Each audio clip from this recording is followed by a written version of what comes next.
हमने एक खबर चलाई थी और वो खबर थी बेरोजगारों से जुड़ी हुई। और उस खबर में मैंने एक नेताओं के साथ रिक्वेस्ट करी थी, एक आह्वान किया था कि संवेदनाएं स्वीकार कीजिए, क्योंकि रोजगार से जुड़ा हुआ मुद्दा था क्या अभी भी ये मुद्दा ही है। जब ये पैकेज चला तो एक ऐसा कमेंट जो था वो इस पोस्ट पर आया जो दिल दहलाने के लिए काफी था। ये कमेंट था अजय शर्मा का। जब मैं इनकी प्रोफाइल पर गया तो ये युवा सोलन से संबंधित दिखाई दिए और जो इनका जन्म है वो सन 1998 का है और अभी तक की उनकी उम्र का अंदाजा लगाया जाए तो करीबन 26-27 साल के करीब इनकी उम्र है। लेकिन अजय ने क्या लिखा, जो नाम रखा था घर वालों ने, वो क्यों एक तरह से हाथ खड़े करते हुए नजर आया, ये सबसे बड़ा सवाल है। जरा ये कमेंट देखिए, इसमें अजय क्या लिखते हैं। अजय लिखते हैं, शायद मैं इस दुनिया में ना रहूं, पर अगर कभी JOIT 817 का अंतिम परिणाम ये सिस्टम दे पाए तो मेरी मेहनत रंग लाई या नहीं जरूर देखना।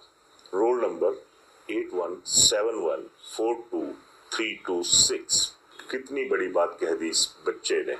जरा सोचिए कि कितना युवा हताश हो चुका है इस सारे मसले को लेकर, लेट लतीफी को लेकर। इसी उम्र के बच्चे हर घर में होंगे, युवा हर घर में होंगे, लेकिन उनकी मानसिक दशा क्या है इस वक्त, किस तरह से ये लोग खुद को प्रताड़ित महसूस कर रहे हैं। जिस उम्र में इन्होंने सपने देखे, सपनों के जरिए उड़ान भरने की सोची, तो इन्हें जमीन तो छोड़िए पाताल की तरफ कौन धकेल रहा है, ये सबसे बड़ा सवाल है। सुनने के लिए कौन है, कहने को कहा जाता है कि सिस्टम है, लेकिन इसी सिस्टम के खिलाफ अगर ऐसा युवाओं के मन में वहम पड़ चुका है तो ये एक बहुत ही खतरनाक स्थिति मानी जा सकती है। मेरी अजय के साथ ही गुजारिश रहेगी कि आप युवा हैं, लड़िए, आपका हक है।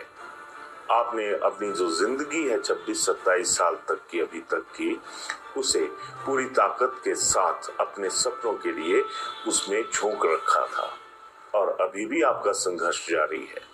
जरा अपने माता पिता की तरफ देखिएगा, ये सरकारें किसी को नहीं देखती अजय, ये भी सच है। और जब युवा ही अपना दम इस तरह से छोड़ देगा तो फिर व्यवस्थाएं तो बेदम करने के लिए होती हैं भाई। तो मैं ये उम्मीद करता हूं, ये भरोसा करता हूं कि अजय आप एक मजबूत योद्धा हैं, आप लड़ेंगे। इस सिस्टम के साथ आपको लड़ना है क्योंकि ये आपका हक है।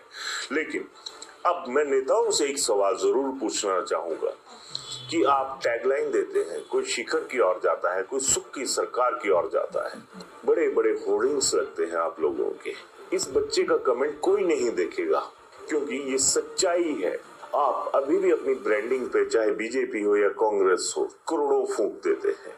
कभी सोचा कि एक बच्चा, एक युवा जो हमारे ही समाज का हिस्सा है और उसकी बदौलत ही समाज है, उसके मन पर क्या गुजर रही होगी। तो दुख होता है और एक इच्छा शक्ति होनी चाहिए महसूस करने की।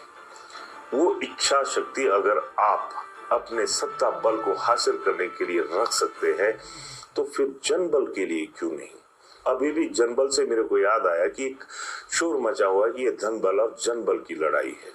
तो जनबल की तरफ कांग्रेस सरकार को भी ध्यान रखना चाहिए कि जनबल जो है वो सिर्फ वोटों से नहीं होता है। जनबल को मजबूत करने के लिए जनता को, आम जन को मजबूत करना होता है। और इन परिस्थितियों में अगर प्रदेश का युवा गुजर रहा है तो इससे शर्मनाक कोई और वाकया नहीं हो सकता। शब्द मेरे और भी कड़वे और भी घातक हो सकते हैं, लेकिन कहते हैं कि उम्मीद की डोरी बंधी होती है और डोरी टूट जाए तो दोबारा जोड़ने में उसमें गांठ रह जाती है। इस डोरी को जस का तस रखिए, इन बच्चों के बारे में सोचिए, क्योंकि युवा हैं तो हम हैं। और अगर युवाओं को ही अधेड़ अवस्था में पहुंचा देना है रोजगार की आस में, तो इससे बुरी बात भी कोई नहीं होगी। पिछले कल मैं एक स्कूल में गया था। उस स्कूल के गेट पे लिखा था, शिक्षार्थ आइए, सेवार्थ जाइए।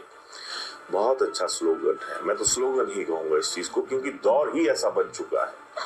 अब अगर हकीकत के साथ इसी स्लोगन को जोड़ना हो, तो तभी मेरे दिमाग में एक बात आई थी कि शिक्षार्थ आइए और धक्कार्थ जाइए, यानी शिक्षा ग्रहण कीजिए और धक्के खाने के लिए मैदान में उतर जाइए।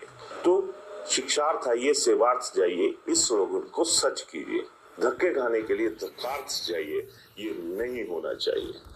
अगर आम जन है तो सरकारें हैं, सरकारें हैं तो सपने हैं। अलबत्ता ना सरकारों को जरूरत है जनबल की ध्यान करने की, ना जनबल को जरूरत होगी आने वाले दौर में सरकारों का ध्यान रखने की। बहुत कुछ ऐसा हो रहा है जिसके अंदर, जिसकी पीड़ा में, जिसके दर्द में, जिसकी जलन में, कुड़न में जो युवा है वो पिसता जा रहा है। और जब अगर कभी इस चक्की ने आपको पीसा ना, नेताशाही को, अफसरशाही को पीसा ना, तो तय मानिए बड़ी बड़ी